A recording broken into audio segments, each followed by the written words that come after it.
एक भी कंपनी बिहार में निवेश नहीं किया। क्यों नहीं किया? इसका दोषी कौन है?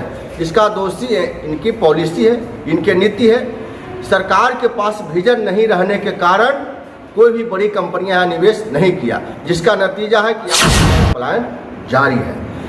यही तेजस्वी यादव कहे थे, जब हम सरकार में आएंगे तो कैबिनेट की पहली बैठक में हम पहली कलम से बिहार के 10 लाख नौजवानों को सरकार में तेजस्वी जी को बताना चाहिए कि आपने कौन से कैबिनेट की मीटिंग में कौन सी कलम चलाई है, जिस कलम से बिहार के 10 लाख नौजवान अब बिहारी होना अनिवार्य नहीं है। अब बिहार के बाहर का लोग भी शिक्षक बन सकता है। क्या 17 साल में बिहार की शिक्षा व्यवस्था में एक शिक्षक बनाने लायक भी शिक्षा की व्यवस्था नहीं हुआ? इसका दोषी कौन है? यहाँ को सरकार है, मुख्यमंत्री जी हैं। बिहार के नौजवानों को भविष्य को बर्बाद कर रहे हैं। राष्ट्रीय लोक जनता दल के युवा प्रकोष्ठ के प्रदेश अध्यक्ष हिमांशु पटेल एक दिवसीय दौरा पर मोतिहारी पहुंचे। रालोजद नेता मधु सिंह के आवास पर प्रदेश युवा अध्यक्ष का पार्टी नेताओं ने स्वागत किया। इस मौके पर प्रदेश युवा अध्यक्ष हिमांशु पटेल ने नीतीश तेजस्वी सरकार के 1 साल पूरा होने पर उसे 0 नंबर दिया। हिमांशु पटेल ने कहा कि इस सरकार में फिर से अपहरण उद्योग चालू हो गया है और अपराधी बेलगाम हो गए हैं। रालोजद प्रदेश अध्यक्ष हिमांशु पटेल ने पत्रकारों को संबोधित करते हुए कहा कि जिस दिन नीतीश जी का एनडीए छोड़कर महागठबंधन के साथ सरकार बनने का फैसला हुआ, उसी दिन हम लोग बिहार के लोग समझ गए थे कि जो भी बिहार में कार्य हुआ है उसका बेड़ा गर्क होने वाला है। इस चाचा भतीजा की सरकार के 1 साल की उपलब्धि पर इसे 0 नंबर दिया जाएगा। इन लोगों के 1 साल की सरकार में बंद हो चुका अपहरण उद्योग फिर से शुरू हो गया है। बिहार अपहरण उद्योग का हब बन चुका है और अपराधियों का सेफ जोन बन चुका है। इसके अलावा वर्तमान सरकार में बिहार शराब कालाबाजारी का अड्डा बन चुका है। यह नौजवान विरोधी सरकार है, इसलिए इस सरकार को कोई नंबर नहीं दिया जा सकता है। इस सरकार को 0 नंबर दिया जाएगा। राष्ट्रीय लोक जनता दल के प्रदेश युवा अध्यक्ष हिमांशु पटेल पटना से राज्य स्तरीय नेताओं के साथ मोतिहारी पहुंचे। मोतिहारी पहुंचने पर हिमांशु पटेल का पार्टी कार्यकर्ताओं ने जोरदार स्वागत किया। इस मौके पर रालोजद नेता संत सिंह कुशवाहा, मधु सिंह समेत कई पार्टी नेता मौजूद जब बिहार में खौफनाक मंजर वालों की सरकार थी 2005 के पहले, तो नीतीश कुमार जी कहते थे कि एक बार बिहारी बन जाइए और हमको बिहार चलाने का मौका दीजिए, तो बिहारी कहलाना अपमान का विषय नहीं, सम्मान का विषय होगा और बिहार के नौजवानों को हम बिहार में रोजगार देने का अवसर मुहैया कराएंगे। हम बिहार से पलायन को रोकेंगे। आज 18 साल से मुख्यमंत्री जी बिहार के मुख्यमंत्री हैं। इनको बताना चाहिए कि 18 वर्षों के शासनकाल में बिहार में 18 बड़ी कंपनियां भी निवेश नहीं किया। बिहार में 18 भी कंपनी निवेश क्यों नहीं किया? एक भी कंपनी बिहार में निवेश नहीं किया। क्यों नहीं किया? इसका दोषी कौन है? इसका दोषी है इनकी पॉलिसी है, इनकी नीति है।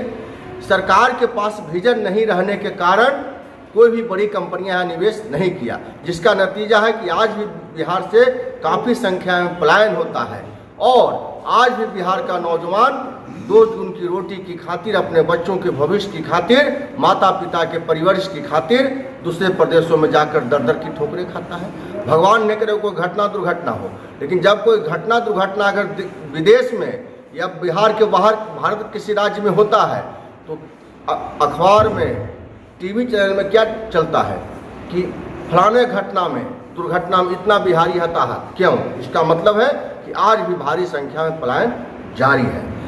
यही तेजस्वी यादव कहे थे, जब हम सरकार में आएंगे तो कैबिनेट की पहली बैठक में हम पहली कलम से बिहार के 10 लाख नौजवानों को रोजगार देंगे। आज पक्का 1 साल हुआ इनकी सरकार को। 1 साल के सरकार में तेजस्वी जी को बताना चाहिए कि आपने कौन से कैबिनेट की मीटिंग में कौन सी कलम चलाई है, जिस कलम से बिहार के 10 लाख नौजवानों को रोजगार मिलेगा। यही तेजस्वी कहते थे कि हम 2 मिसाल नीति को लागू करेंगे और प्रभावी करके बिहार के नौजवानों को रोजगार देंगे। और जब सरकार में देखिए 1.5 महीना पहले फैसला आया कि शिक्षक बहाली में अब बिहारी होना अनिवार्य नहीं है। अब बिहार के बाहर का लोग भी शिक्षक बन सकता है। अरे भैया, आप कहे थे कि हम डोमिसाइल नीति को प्रभावी करेंगे और आपकी सरकार में डोमिसाइल नीति को समाप्त किया जा रहा है। आपके शिक्षा मंत्री कहते हैं कि बिहार में गणित और विज्ञान के अभ्यर्थियों की कमी है। अरे भैया 17 साल से तो नीतीश कुमार जी मुख्यमंत्री हैं, क्या 17 साल में बिहार की शिक्षा व्यवस्था में एक शिक्षक बनाने लायक भी शिक्षा की व्यवस्था नहीं हुआ? इसका दोषी कौन है? यहाँ तो सरकार है, मुख्यमंत्री जी हैं, उप मुख्यमंत्री जी हैं। तो ये लोग बिहार के नौजवानों को भविष्य को बर्बाद कर रहे हैं और वर्तमान पीढ़ी को तो बर्बाद कर ही दिए हैं। अगर बिहार के नौजवान सचेत नहीं होंगे तो आने वाले पीढ़ी को भी भविष्य लोग चौपट कर देंगे, बर्बाद कर देंगे। तो हम क्रांति दिवस के अवसर पर बिहार सरकार को चेताना चाहते हैं कि नौजवानों के भविष्य के साथ खिलवाड़ नहीं कीजिए। यही बिहार का नौजवान आपकी सरकार को ईंट से ईंट बजाने का काम करेगा। हिमांशु पटेल, प्रदेश अध्यक्ष, युवा लोक जनता दल, बिहार। वर्तमान सरकार शिक्षा को तो एकदम से रसातल में ले गई है। बिहार को बदलाव की तरफ ले जाना है। हम लोग सभी नौजवान इस बात पे ज़्यादा जोर दे रहे हैं कि हम बिहारियों का व्यवस्था, रोज़गार, शिक्षा सारे बिहार में, इस बिंदु को लेकर हम लोग की लड़ाई है। और सरकार से भी मांग तो सरकार ये मानने वाली है नहीं।